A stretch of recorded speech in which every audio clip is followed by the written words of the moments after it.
A wedding, a touch of rain, and a perfect dress. Today we're talking about Harriet Sperling's wedding dress and Princess Catherine's blush Roland Moray. But first, Catherine, Princess of Wales, recently visited the NHS Christie, a specialist cancer center in Manchester. This is a beautiful blue dress, absolutely love it. This center is the largest single-site cancer center in Europe, and it's the first in the UK to be accredited as a comprehensive cancer center. The organization notes on its website that it serves a population of 3.2 million people from Greater Manchester and surrounding areas.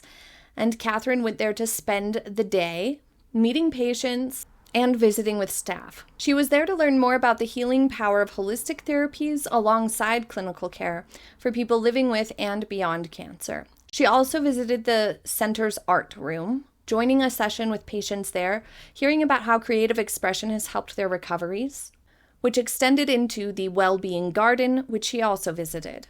She has previously said herself that she found solace in the outdoors during her journey and described nature as her family's sanctuary during the difficult time. I identify with that so very much. Her next stop was the teenage and young adult unit, where she met staff and young patients with their families as well. And she learned about the social and recreational activities that were designed to support young people as they navigate this especially challenging time. She also met a patient who was finishing her treatment that day, who joined her as she rang the bell, signifying the end of her treatment. She always has such a wonderful dynamic with people she meets. She seems truly like a very kind and sweet human being, because everybody just responds so nicely to her. But let's take a look at what she wore. This beautiful coat dress is in the shade London Blue, and I absolutely love it. I like that this is 3/4 sleeves that she didn't need to shove up all the time. It added a nice polished look to this dress.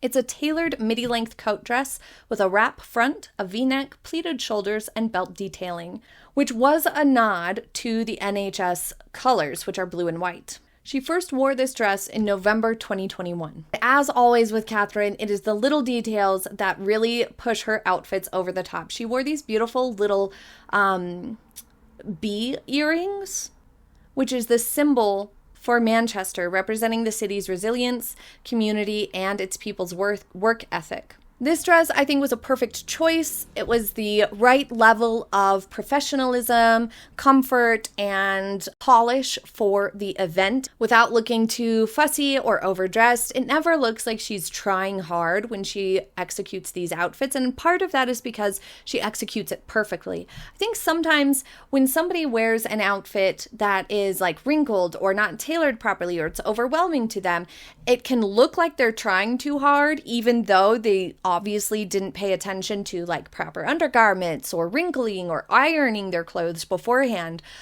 You would think that looks like they were not trying hard enough. But because they showed up in something that was not executed well, it feels like they tried too hard, like they wore something that was out of their reach or abilities to pull off. Does that make sense? We never get that feeling from Catherine. But she also, just a few days ago, wore this Rodarte dress for a reception at St. James's Palace honoring Cancer Research UK. This is such a cute dress. I absolutely love the dots. They're one of my favorite patterns because they can be dressed up or down.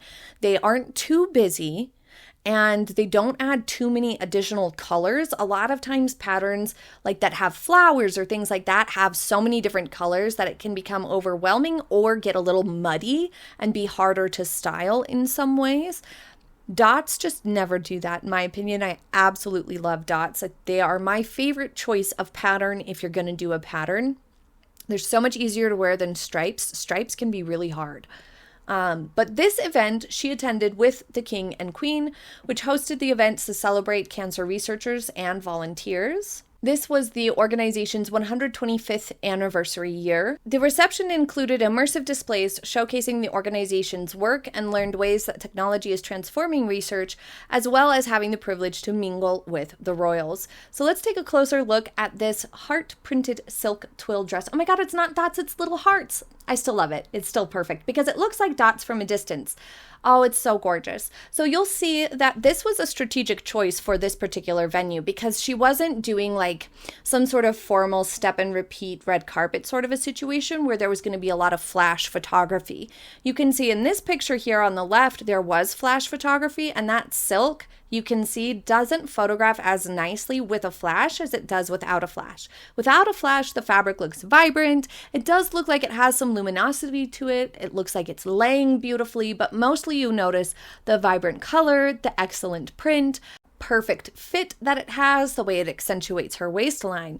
But with the flash on, that satiny, silky fabric, that shine to it, just creates a lot of visual noise, a lot more visual focus around where the fabric bunches or folds or pleats or things of that nature, and it just doesn't have as nice of a finish for flash photography. But this event, she probably didn't expect flash photography because it's a reception indoors in a well-lit space where most of the pictures and all of the official pictures from the official photographers and the press pool, almost all of them are not flash. So she specifically chose this dress as like a safe option for an event where she didn't have to, for sure, have flash photography. So this was perfect.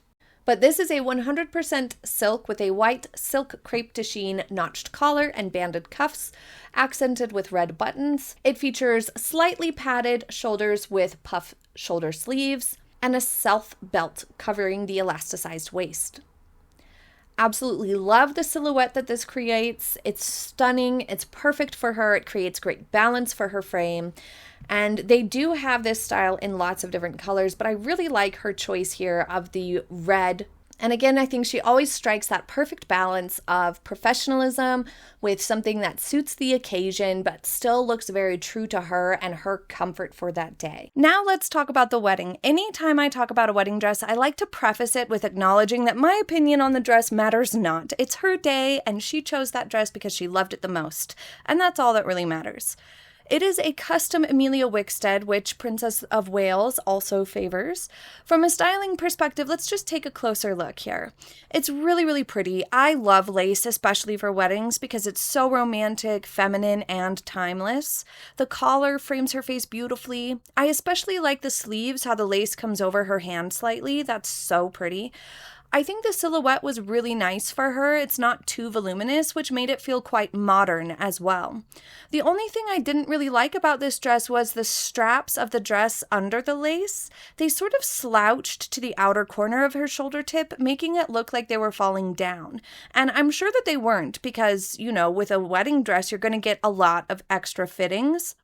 So they were likely designed to just hit the shoulder tip and kind of veer out slightly, but honestly, I just didn't like that design element because it didn't look intentional enough to me. They're also not very graceful. They're kind of chunky and blocky compared to that delicate lace on top. So they're kind of fighting with each other, those two dynamics, that more clean lines, the square neckline, the chunkier strap with the more delicate, intricate, soft lace. In my opinion, they just didn't get along well enough. I think if those straps had been thinner or wider, one of the two, so that the placement was better, it would have been more successful and less distracting. For example, if they were thinner, they would just sort of disappear under the lace. If they were thicker, they could have been placed in a more flattering way that looked more intentional. But the bride and groom looked very happy, and I like most elements of the dress. She looked beautiful. Queen Camilla looked lovely in a soft butter yellow. I love the scalloped edge of this coat. It's perfection because it adds so much interest without adding any bulk. It lays really, really nicely. I believe this is a rewear for Sophie, Duchess of Edinburgh. I love the pale blue for a wedding. Perfect color choice. And the cuffs on these sleeves is delightful. I love how soft and flowy they are. They're not over the top. They're just right. It really enhances the flow of the dress and looks really beautiful. Also, these buttons down the side to the slit of the dress is an amazing detail. I absolutely love that. It really enhances her vertical line as well, and this dress fits her and her proportions perfectly. Very, very flattering. Princess Anne also chose yellow, but a little bit of a brighter shade. Perfect for spring. Zara, Beatrice, and Eugenie are all in rewears, I believe, which is a nice choice for weddings. It helps keep the focus on the wedding itself to not debut something new sometimes. They all look really, really lovely. But I especially love Princess Beatrice's green patterned dress. She wore it to Royal Ascot previously, and I loved it then just as much as I love it now. It is so gorgeous. I love, love, love this dress. It has a perfect fit and great proportions on her as well.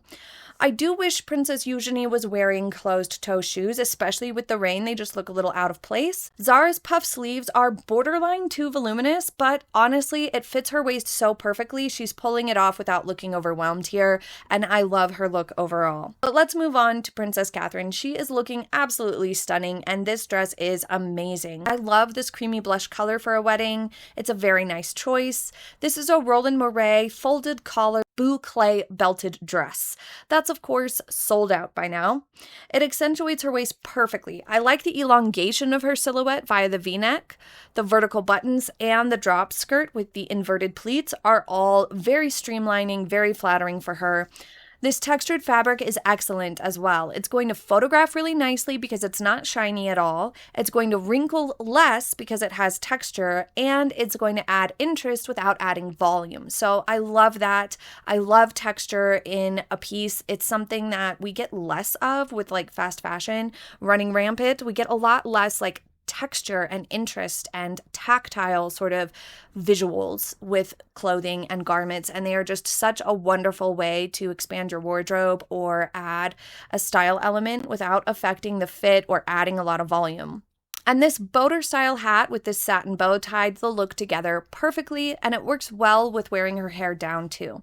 So another perfectly feminine, polished, and well-executed look from the delightful princess. Leave your thoughts in the comments. Thank you for joining me for this fashion edition. I hope you have a happy day ahead, and I'll see you next time. Bye!